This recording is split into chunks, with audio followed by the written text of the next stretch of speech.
Right. So may bago tayong tanggap mga kaibigan, and ngayon lang tayo makaka-resume sa repair, pero may pending uploads tayo. Almost 1 week din na wala tayong upload mga kaibigan. So we have a client here. It's an L3250. Hindi daw makakain ng papel sa school. So una sa lahat, mag-testing muna tayo mga kaibigan. Sabi na hindi daw bumababa yung papel o parang nilulukot. Basically, most common sa mga teachers, sa mga school-owned na mga printers. Hindi naman basta-basta nasisira yung roller ng mga yan no? Minsan, meron lang yung nagkataon na merong nakabara. So, mag-test print tayo. Tignan natin kung talagang hindi siya makakain ng papel. Let's wait for it to become stable. Alright. So, ngayon lang tayo nakabalik mga kaibigan. Salamat po sa lahat ng mga nagsusubscribe sa ating YouTube channel. Thank you.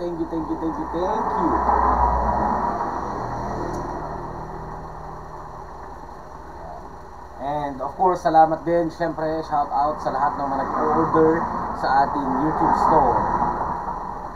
Okay, so stable na. Mag-test print tayo. Mag-photocopy tayo dito. Papel.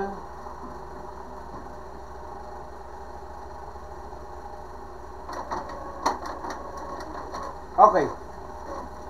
So basically, turn off natin. Nakita natin mga kaibigan, nilukot niya yung papel. Yan, focus ko lang.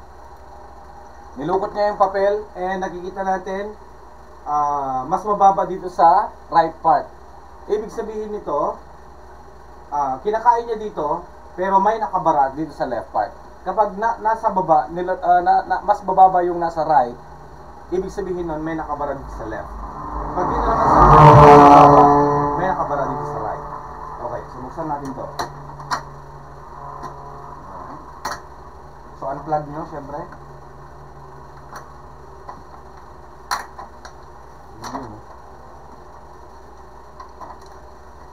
Tanggalin natin itong kanyang scanner.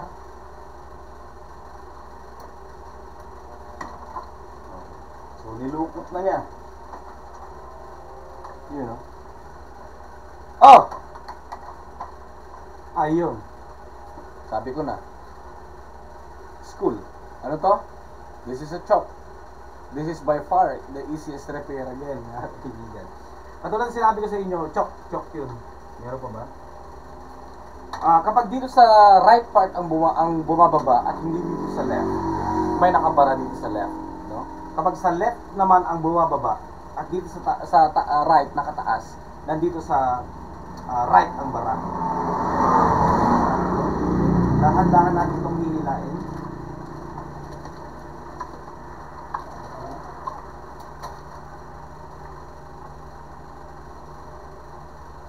I think that's it. Ito na, by far, siguro.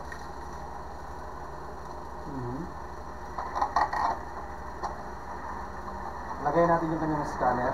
Nagaling ko yung sidings na muna. Uy! May nakalagay pang screw.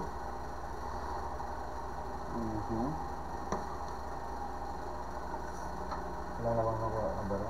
Okay, so far so good.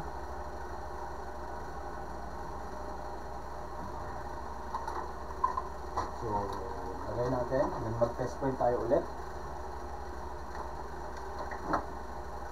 Easy repair. No? Nasa technician na yan kung papabayaran pa niya yon o hindi. Being honest lang palagi. Then, skill should be paid.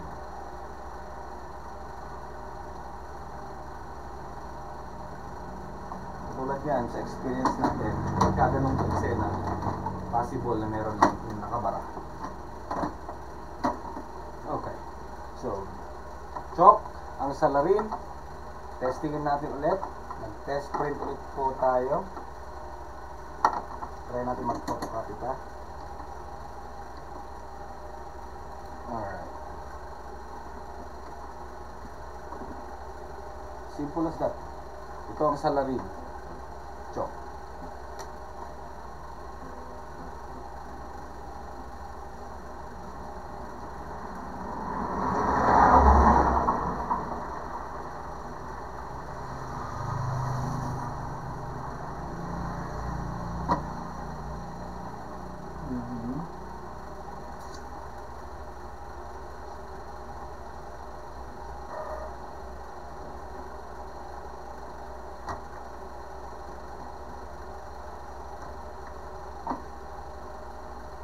Hintay lang natin na mag-stable siya. Okay, so nag-jam. Photocopy. Dapat bababa na yan. Kasi wala nang nakabara.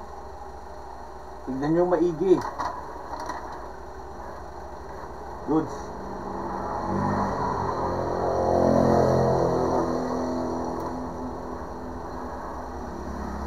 Easy repair, easy ride.